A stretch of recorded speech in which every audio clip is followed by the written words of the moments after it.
Principal laughed. When the black student held a violin, they weren't laughing. After he played, "You'll perform a 3-minute violin solo next Friday at the spring concert," Principal Rebecca Langford announced into the microphone, her voice echoing across the Crest Hill High auditorium. A wave of shocked gasps rippled through the crowd of students. Standing center stage, frozen in disbelief, was Jalen Carter, 15 years old, tall, quiet, and black. In his trembling hands, a violin case he'd never even opened. He hadn't signed up for the concert. He hadn't even signed up for the music program. This was a punishment. It started just 5 minutes earlier when Principal Langford had spotted Jalen standing at the back of the auditorium during the morning assembly. The woman, polished in a navy pantsuit and signature red lipstick, locked eyes with him and smirked. "Mr. Carter," she called out, interrupting the guest speaker, "why are you not seated like your classmates?" Jalen shifted his weight awkwardly, pain searing up his back. He lowered his voice, hoping not to draw more attention. I can't sit right now, ma'am. My back's hurting real bad." Her smile didn't falter. "Can't or won't?" she asked with theatrical flair. She walked down the aisle with deliberate clacks of her heels, dragging the entire auditorium's attention with her. This attitude is exactly why discipline is falling apart around here. Jalen tried again. "Ma'am, I'm not trying to be disrespectful. I don't want to hear it," she snapped, cutting him off. Then her eyes landed on the violin case, leaning beside him against the wall. "What's this? I wasn't aware you were part of the music program." "It's not mine," Jalen explained. "It belongs to Amari." "I was just—" "Perfect," she interrupted, a cruel light glinting in her eyes. "Since you're so comfortable ignoring protocol, let's see how comfortable you are on stage. You're officially added to next week's concert, a solo performance." Laughter exploded in the crowd. Someone in the back yelled, "Yo, Jalen, show us your Beethoven skills," followed by more chuckles.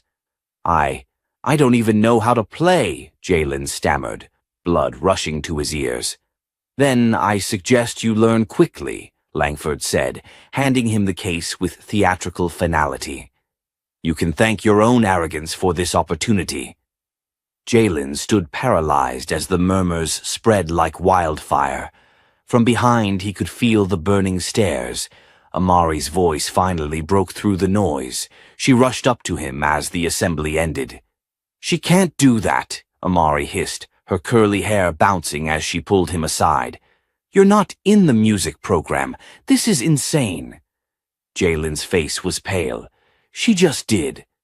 "You need to tell someone what really happened yesterday," Amari said, "about Ms. Granger and the chair. You're hurt because of her." Jalen looked away. The truth was, it had started the day before. Ms. Elaine Granger, their English teacher, had shoved him onto a broken chair in the back of the room after he'd tried to explain it was unsafe. A metal rod pierced through his shirt and cut into his back.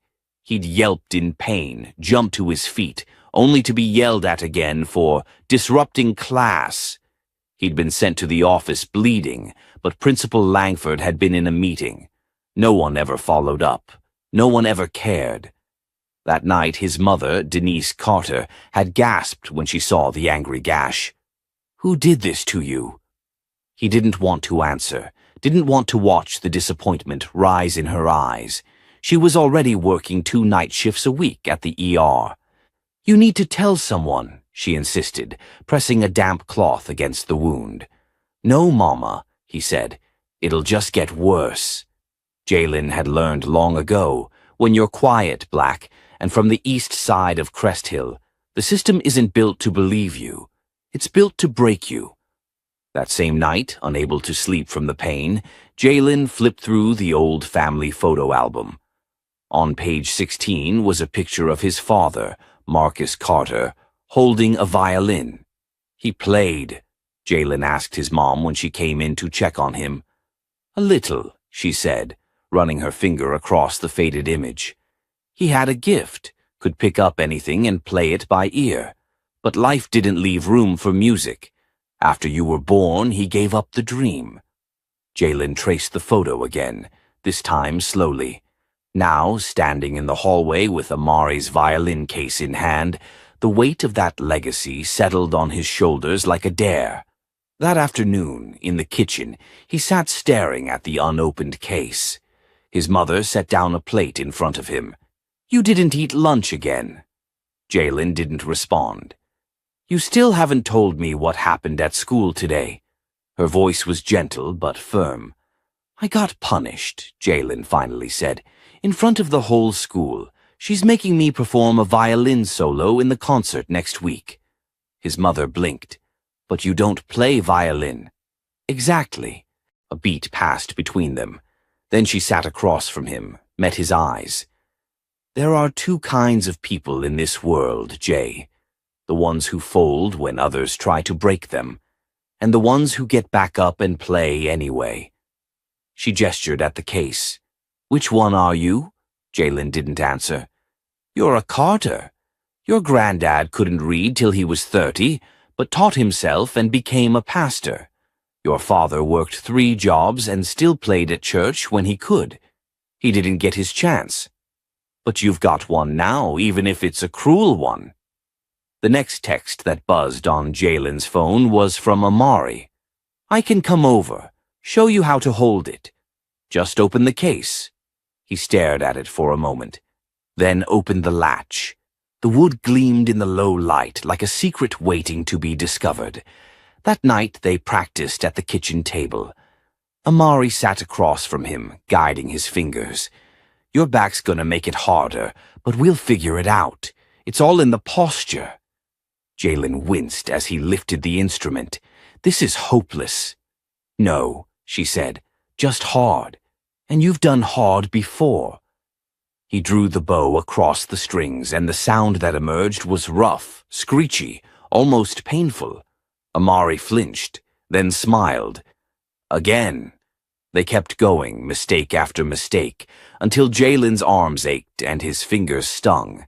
But in the tiny victories, when a note rang clean or a movement came smoother, he started to believe that maybe, just maybe, he could pull it off.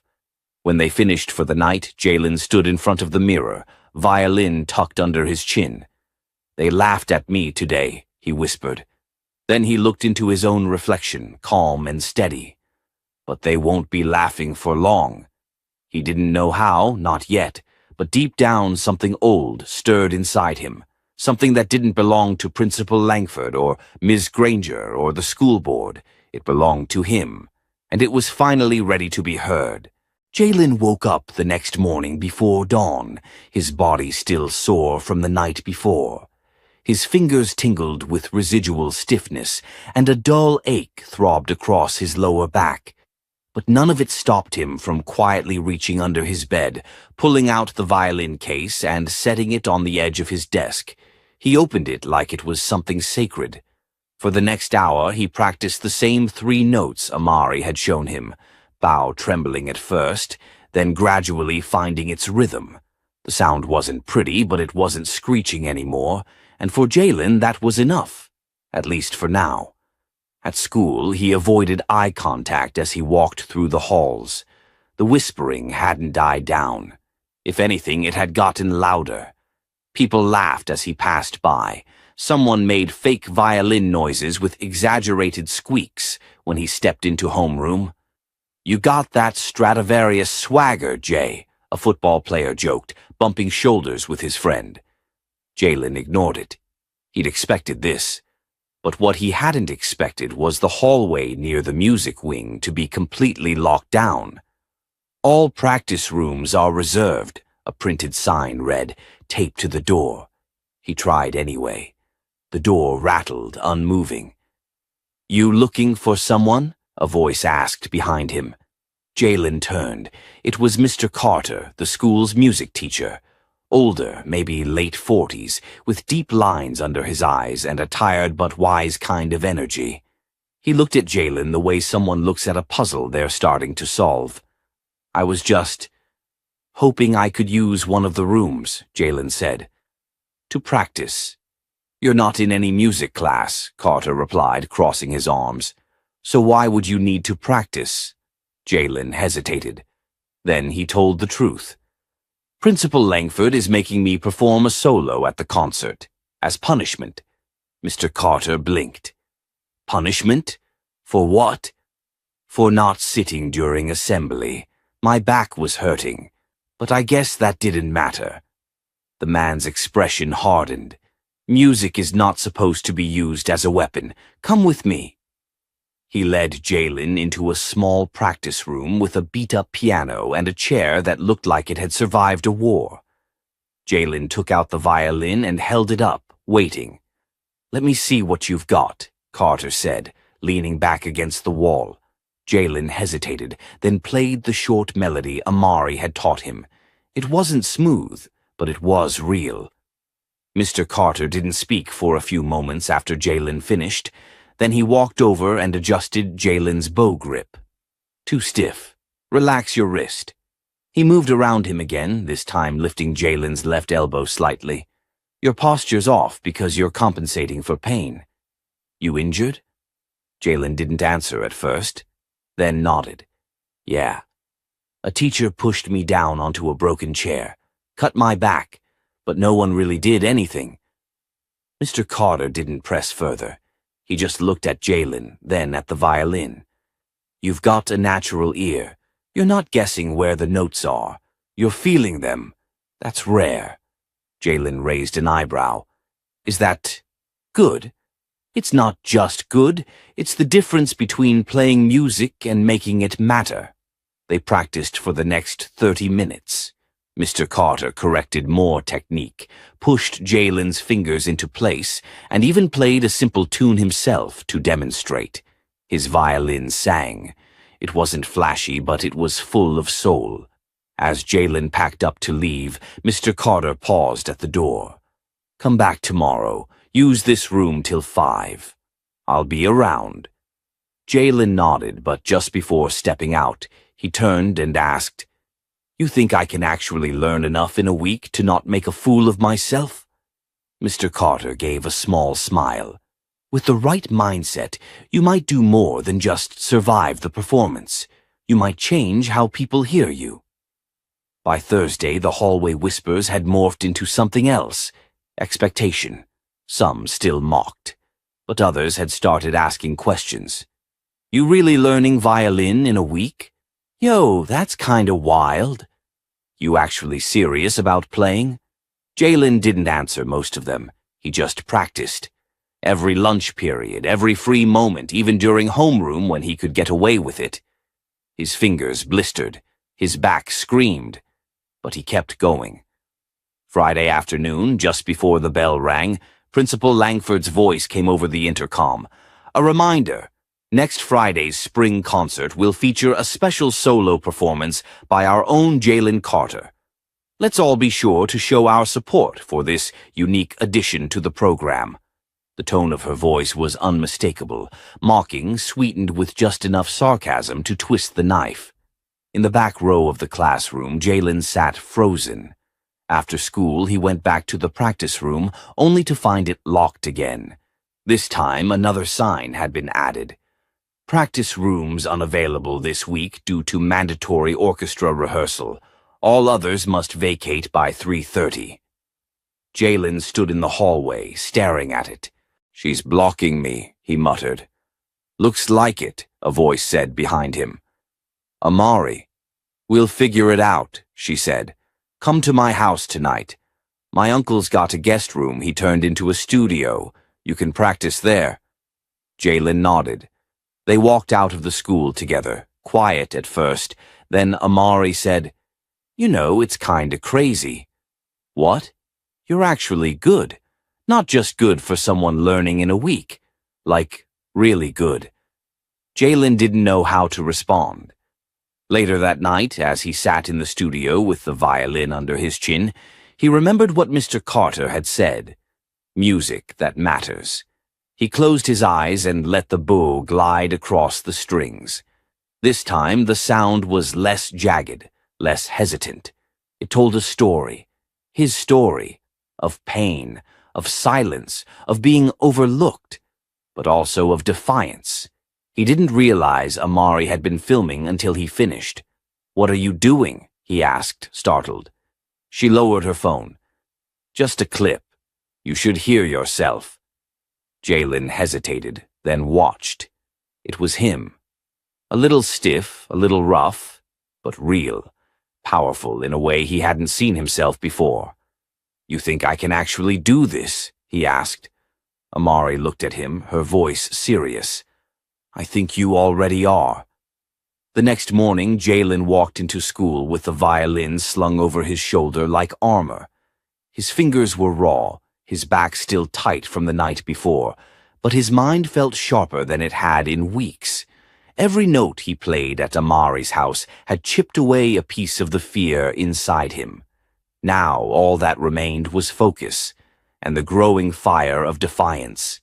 He barely made it 3 steps inside the building before he saw the new signs. Music wing closed for spring concert prep. No student access. His stomach dropped.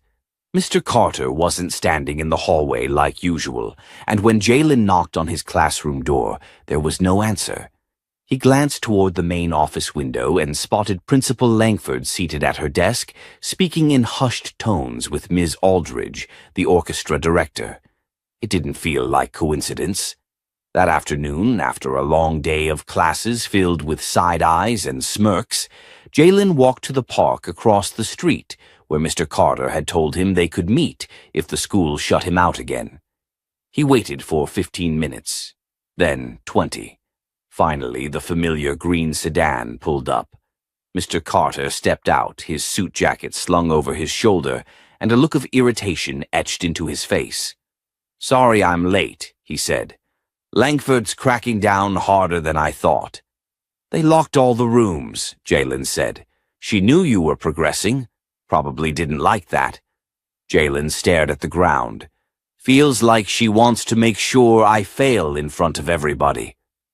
Mr. Carter sighed, then pulled a folding music stand and 2 camp chairs from the trunk of his car. "Then we give her a reason to regret it." They practiced right there in the grass. Cars rolled by. A dog barked.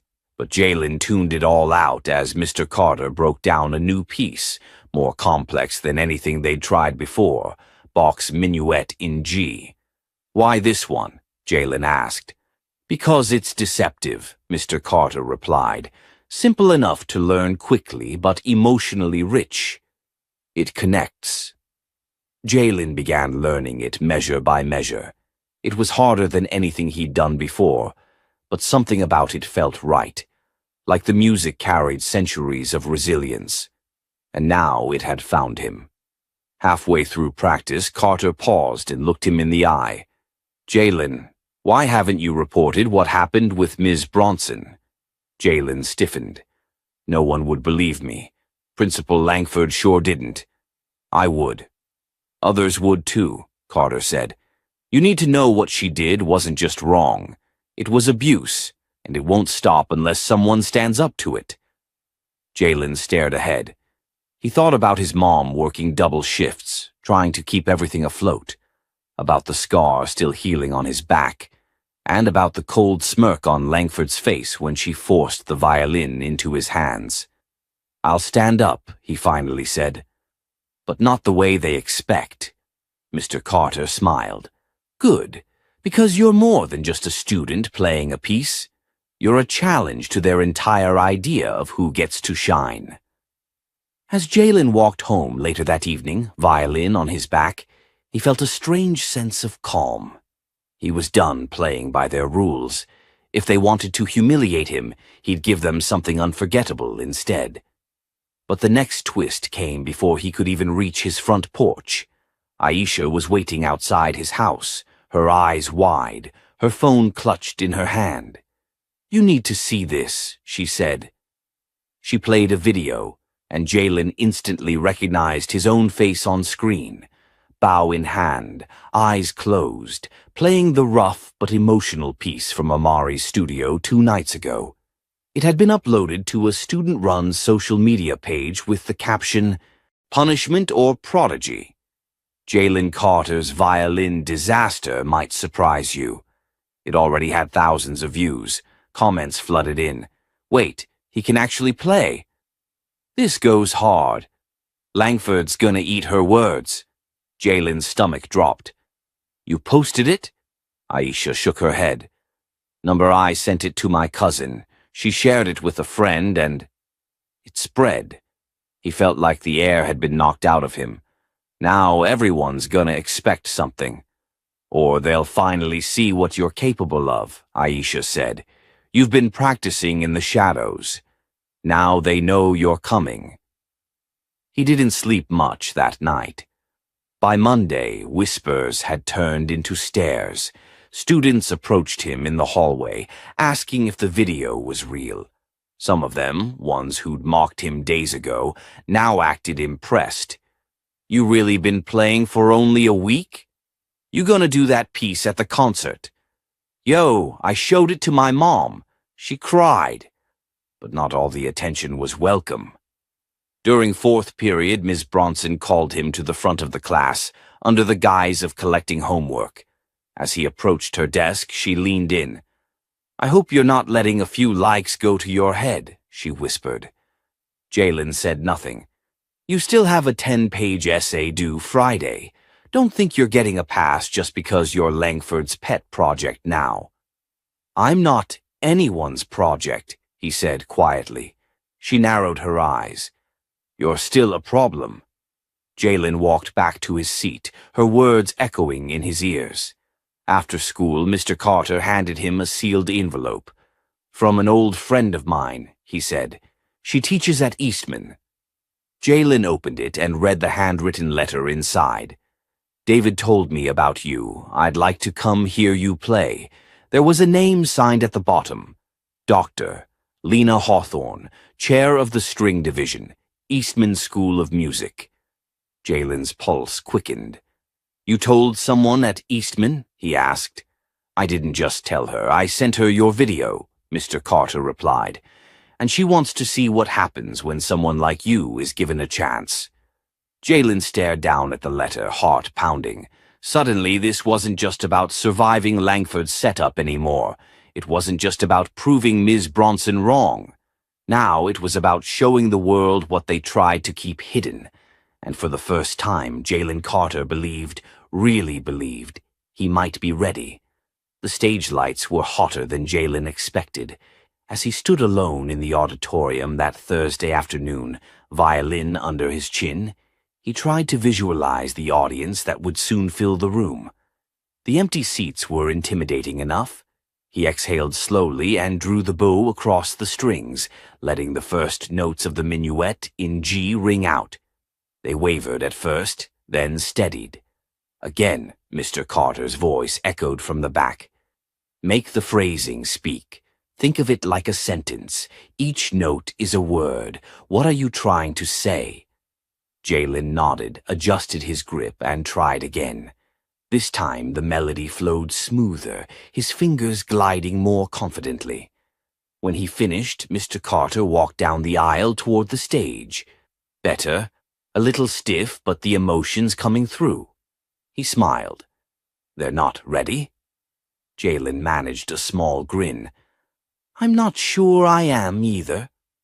You are, and I've got a surprise that might help with that. Mr. Carter reached into his bag and pulled out a polished, deep-toned violin case. I didn't want to bring this until I knew you were serious. Jalen's brow furrowed as he opened the case. Inside was an older, beautifully worn violin that seemed to hum with age and memory. Whose is this? He asked. It was my mentor's, a jazz violinist from Harlem who taught me everything I know. I've kept it safe for years, and I think it's time someone played it again. Jalen reached for it reverently. Are you sure? She'd be honored, especially knowing you're about to make a room full of people rethink everything they thought they knew. Jalen didn't have words.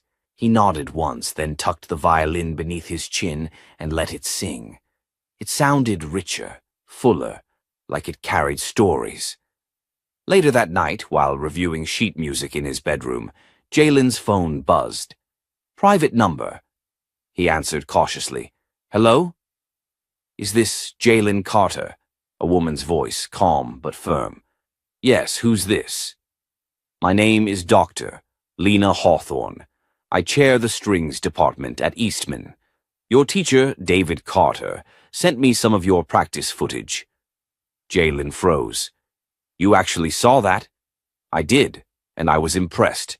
Raw, yes, but with something most students lack, a natural connection to the music. I'd like to attend your performance tomorrow." He sat up straighter. "Seriously? I'm flying in tonight. I've already spoken to your school's administration about a guest pass." His heart pounded. "Thank you. I mean, I didn't expect—" "Don't play for me," she said gently. "Play because you have something worth saying. The rest will follow." After the call, Jalen sat in stunned silence. Then he looked over at the violin Mr. Carter had loaned him. Somehow this all started with a punishment. Now it felt like the beginning of something much bigger. But the system wasn't done pushing back. The next morning, just before homeroom, Principal Langford called Jalen into her office. He walked in to find Ms. Bronson already seated, arms folded. Langford gestured for him to sit. "We've received concerning reports about your behavior, Jalen. Specifically your refusal to follow school guidelines around extracurricular focus." Jalen blinked. "I've been attending all my classes. I turned in my assignments." "Yes, but you've also been using school resources without proper permission. And your recent popularity online has caused disruptions." He stayed quiet, jaw clenched. "I'm placing you on academic probation effective immediately," Langford continued. "Failure to meet any academic requirement moving forward could result in disqualification from all school-sanctioned performances." "You're trying to keep me off that stage," he said finally. Langford offered a tight smile. "I'm trying to protect the integrity of the event. The spring concert is a showcase of our best, not a redemption project." Ms. Bronson added, "And some faculty members are concerned this has gone too far. You're not in the music program. You're not qualified." Jalen looked between them, anger simmering. "But I am good enough. You're just afraid people will see it." Langford's smile faltered. "Watch your tone, Mr. Carter." Jalen stood. "You can put whatever label on me you want. I'll still be on that stage tonight." He walked out, pulse racing. At lunch, he found Amari and Aisha waiting. "They pulled the academic probation card?" Amari asked.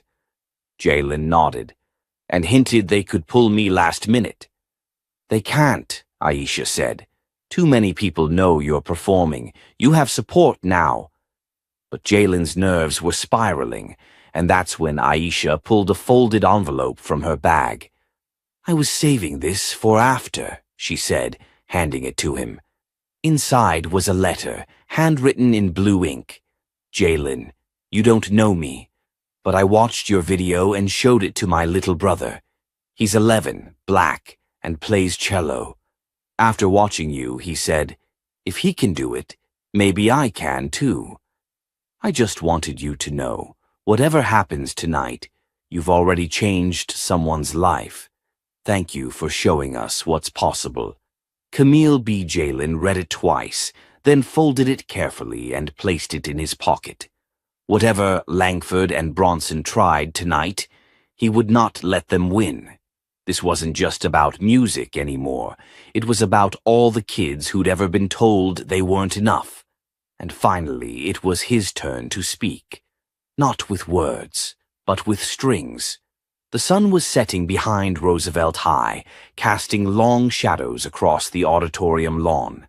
Inside, the final preparations for the spring concert were underway. Stage lights tested, rows of chairs adjusted, and the orchestra tuning up backstage. But Jalen Carter wasn't in the green room with the other performers. He stood in a supply closet just off the hallway, the violin case pressed against his chest, his back against the wall, his heart pounding harder than any metronome. Aisha pushed open the door, slipping in quickly before closing it behind her. "They've got the guest list locked down," she whispered. "Langford's trying to keep Dr. Hawthorne out. She told security she's not on the official invite list." Jalen stared at her. "You're kidding me." "She isn't backing down," Aisha said. "She's already called the district office, but we both know Langford's pulling strings behind the scenes." Jalen gritted his teeth. "They're scared." "Of course they are," Aisha said, stepping closer. "You're about to stand on that stage and tear down every lie they've built about who's worthy of respect." A knock on the closet door made them jump. It opened to reveal Mr. Carter, face pale but eyes fierce. "They tried to remove you from the program," he said. 15 minutes ago, Langford called the board president and claimed you forged your performance clearance." "What?" Jalen's voice cracked. "I had to bring out every document, every witness, every time-stamped email. I even played a segment of your last rehearsal for them. Eventually, they relented, but barely." Jalen let out a shaky breath. "She's doing everything she can to shut me down." "And failing," Mr. Carter said. "But there's one more thing you need to know. Langford isn't planning to introduce you herself anymore. She's asked Ms. Bronson to do it." Jalen's stomach twisted. "So she can control the narrative." "Exactly, but I've already arranged for Dr. Hawthorne to meet you after the performance. You just need to get through what's ahead." Jalen nodded. "Then I'll go through it head first." Backstage, the orchestra took their places for the opening numbers. As the audience filed in, Jalen peeked through the curtain. He saw his mom, wearing her nurse's scrubs and her best earrings, sitting with Amari near the middle. Her eyes scanned the crowd nervously. He also spotted Langford, seated front row with her arms crossed, looking unimpressed already. Just behind her sat the school board members, some indifferent, others clearly intrigued. Then Jalen's gaze locked on someone near the far right. Dr.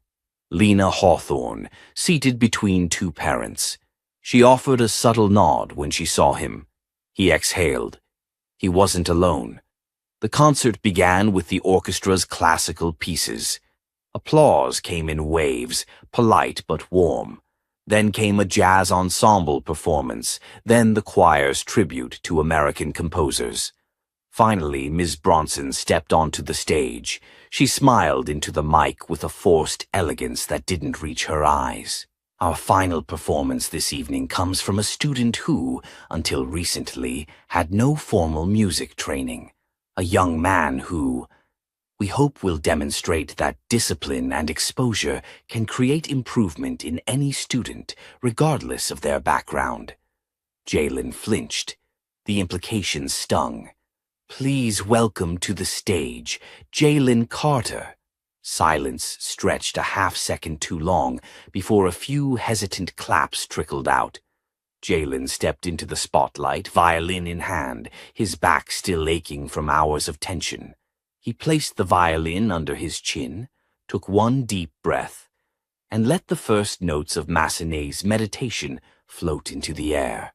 The sound was soft, delicate at first, like the whisper of a memory. Then it grew. The bow danced across the strings with unexpected control. Emotion poured through the wood and wire, sweeping across the audience in waves, gasps, then stillness, then tears.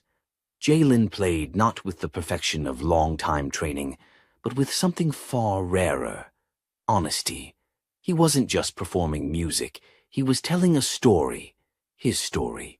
He saw it in their faces, the change, disbelief shifting into awe. Even Langford was leaning forward now, lips parted, as if trying to reconcile the boy she'd tried to humiliate with the artist now standing center stage, commanding the entire room. When the final note faded, the silence held for a breath. Then came the eruption. The audience shot to their feet, clapping, cheering, some whistling, some crying. Jalen lowered the violin slowly, stunned. His mom was on her feet, hands over her mouth. Aisha and Amari were shouting his name. Dr. Hawthorne stood with her arms folded, smiling proudly. But Langford remained seated, arms still crossed. That's when the second twist hit. From the auditorium entrance, two sharply dressed individuals walked briskly down the aisle toward the front. One carried a tablet. The other wore a badge clipped to his belt. Jalen noticed Mr. Carter rise and move toward them. A quiet exchange followed. Then the man with the badge stepped toward the mic as the crowd quieted. "Sorry to interrupt," he said, "but we'd like to address a matter involving Principal Langford." Gasps rippled across the room. The man turned to the principal. "Our office received an official complaint of academic retaliation, falsified disciplinary records, and interference in scholarship opportunities related to a student performance." Langford stood up abruptly. "This is outrageous. I don't even know who you are." "I'm Special Investigator Raymond Boyd, with the Office of Educational Equity and Compliance," the man replied, "and your emails to the district office were flagged during our review." Her face drained of color. Mr. Carter stepped forward. "I submitted them this morning." The tablet was turned toward the board members. Lines of text, emails from Langford to Bronson, mocking Jalen's performance, planning to block Dr. Hawthorne, and suggesting Jalen be put in his place before this PR stunt gets out of hand. You weren't supposed to," Langford stammered. But it was too late. The board president rose from his seat, flanked by two members. "We'll continue this discussion in private," he said. "Effective immediately, Principal Langford, you are placed on administrative leave, pending a formal investigation." As Langford was led out, Ms. Bronson quickly tried to follow, but Dr. Hawthorne intercepted her with a cold glance. "I'll be filing a report on your comments tonight as well," she said, quietly. Jalen watched all of it unfold, the violin still in his hands. He had come to play. And now the truth was playing louder than any string ever could. The air in Roosevelt High buzzed with an energy Jalen had never felt before. Overnight, everything changed. Whispers of, "Did you hear about the concert?" echoed through every hallway. Students who once walked past him without a glance now stopped to say things like, "That was insane, man." Or, "Dude, you made Langford look like a clown." Jalen didn't care about the fame. What stayed with him wasn't the applause or the viral clips that had started circulating. It was the stunned silence before the standing ovation, that breathless moment when everyone finally saw him for who he was. But not everyone was celebrating. Langford's office was now sealed off, her nameplate gone. In its place was a temporary plaque, Acting Principal Dr. Sandra Greer. Dr. Greer, a seasoned educator with a calm presence and sharp eyes, called Jalen to her office the next morning. "You've had a whirlwind few days," she said, gesturing for him to sit. Her voice was gentle, but her tone carried weight. Jalen nodded.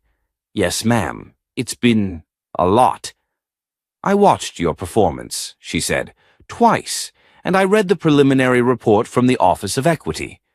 You showed tremendous grace under pressure." "I just played," Jalen said, trying to downplay it.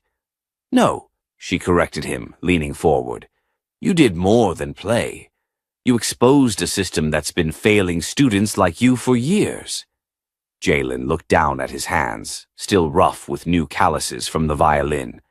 "I wanted to ask," she continued, "would you consider speaking at the next school board meeting about what happened and what needs to change?"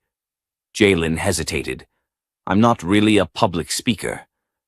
"Neither is most of the world," Dr. Greer smiled. "But sometimes the right voice is one that speaks from truth, not polish." He didn't say yes. But he didn't say no either. That afternoon in music class, Mr. Carter walked in with a letter in hand.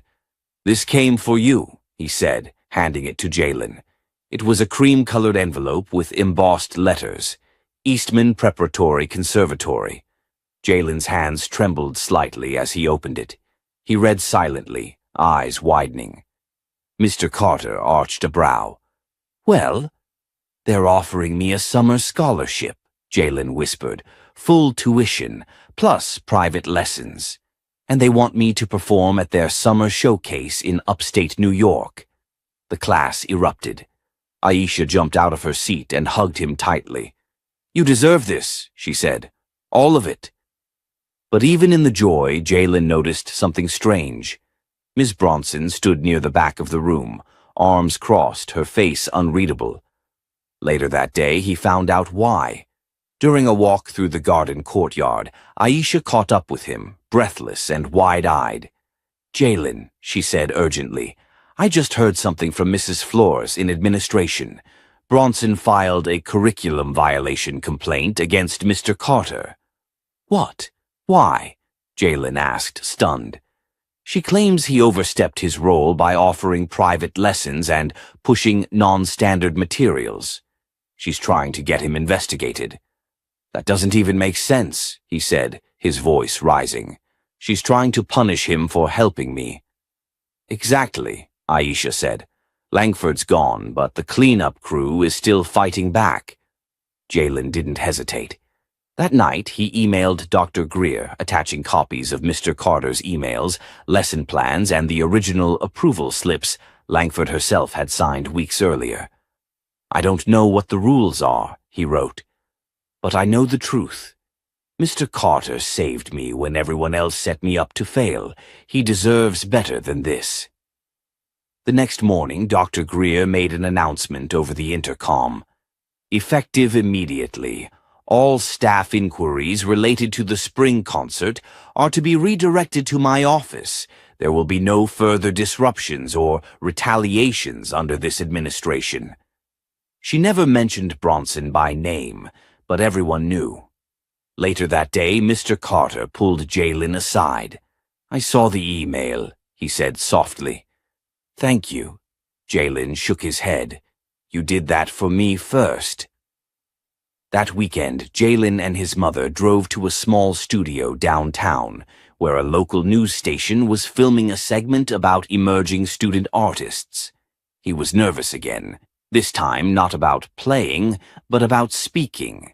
As the cameras rolled, the reporter asked him, "Why do you think your story connected with so many people?" Jalen thought for a moment. "Because a lot of people know what it's like to be underestimated," he said finally. "To be seen as a problem before you're seen as a person. I didn't get better overnight. I just finally got a chance. And someone who believed in me." The segment ended with a clip of his performance. The views climbed quickly. Messages poured in from teachers, musicians, even strangers. One stood out, a direct message on social media from a famous jazz violinist. "You've got fire in your playing," it read. "Keep going. The stage is waiting." Jalen sat back, phone in hand. He thought about Langford's smirk that morning in the auditorium. He thought about her laugh. They weren't laughing now. Jalen stood just outside the school board meeting room, his palms sweating despite the cool air conditioning. Inside, rows of chairs were filled with teachers, parents, students, and reporters. Dr. Greer had insisted he didn't have to speak unless he wanted to. But after everything that had happened, he knew he couldn't stay silent. He adjusted the collar of his shirt, feeling the warm weight of his father's violin case hanging over his shoulder like a silent promise. This wasn't about revenge anymore. It was about truth and what came next. Inside, the board president tapped the mic. "We're here to discuss the recent disciplinary action and the subsequent investigation into Roosevelt High. First, we'd like to thank our interim principal, Dr. Greer, for her leadership during this time of transition." Polite applause followed. "And now we have a student who's requested to speak." Jalen Brooks. Jalen walked slowly to the podium, each step echoing louder than the last in his head. The murmurs in the room quieted. He glanced down at his prepared notes, then folded them and looked straight ahead. "I didn't ask to be here," he began. "This all started because I couldn't sit during an assembly." A few confused expressions flickered through the crowd. "My back was injured," he explained. "From a broken chair I was forced to sit in, even after I tried to say something. Then I was humiliated by my principal in front of the whole school, forced to play an instrument I'd never touched before. It was meant to break me." He paused, letting the words settle. "But it didn't." He scanned the audience. Miss Bronson was there, sitting stiffly next to the district attorney. A few teachers shifted uncomfortably in their seats. Instead, it led me to something I didn't know was mine, a gift, music, and a piece of my father I never got to know in person. He tapped the violin case gently. "I found my voice through this. But not everyone gets that chance. Not every student has a Mr. Carter. Not every school has a Dr. Greer." He let that linger. "We talk a lot about justice in schools, but justice isn't just about rules. It's about giving students the safety to speak, the freedom to try, and the chance to fail without fear." He nodded toward the board. "I'm not here for sympathy. I'm here because things need to change." As he stepped away, the room was silent. Then came the applause, slow, rising, then erupting into a standing ovation. Even some board members clapped. Later, as Jalen exited through the side hallway, he was intercepted by a woman in a gray suit. "Jalen Brooks?" "Yes, ma'am." She offered her hand. "Vanessa Green, State Superintendent's Office. I watched your performance online and read your file. I'd like to schedule a meeting with your mother and Dr. Greer. There may be an opportunity for statewide student leadership. If you're interested." Jalen blinked. "Leadership? You have a voice, Mr. Brooks, and people are listening." That night, as he and his mom drove home, she reached over at a stoplight and squeezed his hand. "Your dad would be so proud." He nodded, his voice caught in his throat. When they got home, Jalen checked his messages and saw a string of emails, colleges, music programs, interviews, even a small grant offered by a nonprofit arts foundation. Then he saw one that made him sit up straight. From Dr. William Chambers. Subject: Summer Mentorship Invitation, Juilliard Young Artists. Jalen opened the message, barely breathing. "We'd be honored to mentor you this summer. Your growth under adversity is exactly the kind of spirit we want to cultivate." He turned the screen toward his mother, who covered her mouth with her hand, eyes wide. Before he could process more, his phone buzzed. A video was going viral. Someone had recorded a clip of Bronson arguing with a reporter after the board meeting. "This isn't over," she snapped on camera. "That boy manipulated the system. He had help." The reporter, unfazed, responded calmly. Or maybe, for once, the system helped him. Jalen didn't smile. Not exactly. But a deep, quiet satisfaction filled him. They weren't laughing anymore. And now he was just getting started. The courtroom was packed.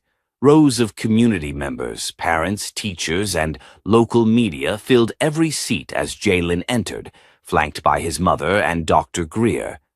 At the front, the judge presided over what had become the most publicized hearing the Roosevelt County School District had ever seen, the official disciplinary hearing for former Principal Bronson and English teacher Ms. Calloway. Jalen took his seat in the witness row, violin case beside him like a silent guardian. His fingers traced the smooth surface without thinking. Across the aisle, Bronson sat rigid in her charcoal blazer, her lawyer whispering hurriedly into her ear. Ms. Calloway avoided eye contact, shifting in her chair like the seat itself burned. The school board attorney stood.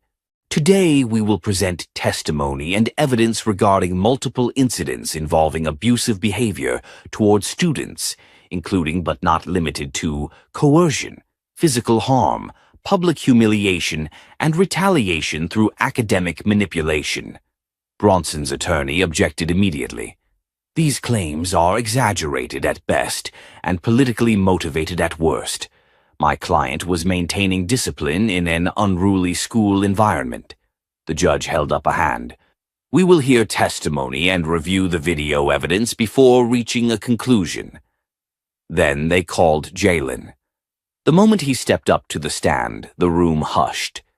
"You understand you're under oath?" the attorney asked. Jalen nodded. "Yes."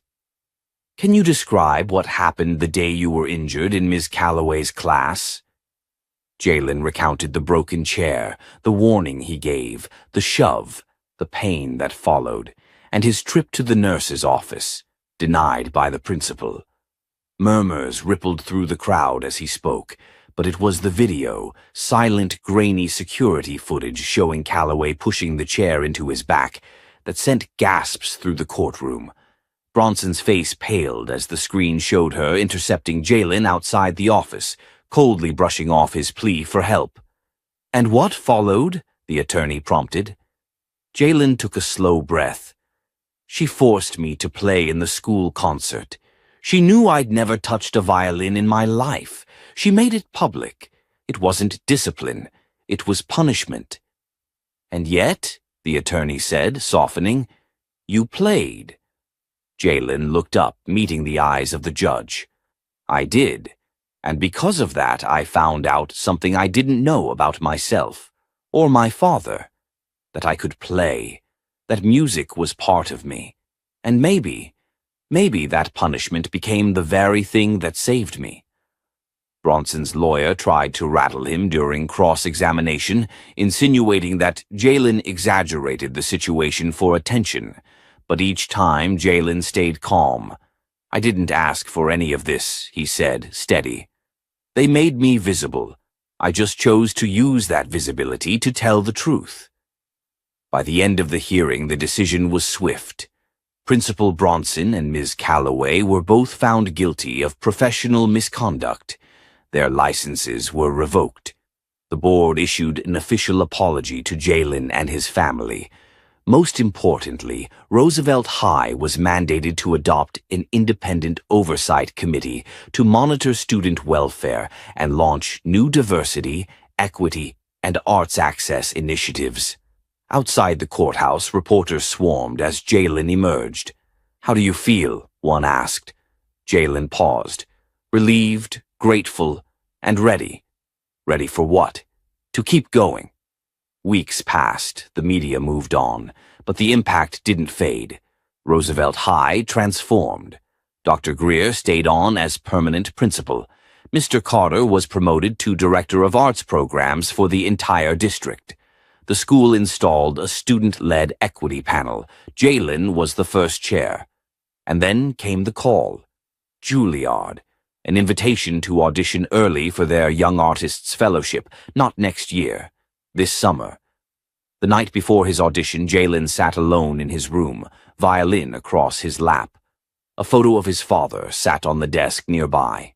He closed his eyes and played, not for applause, not for redemption, but for peace.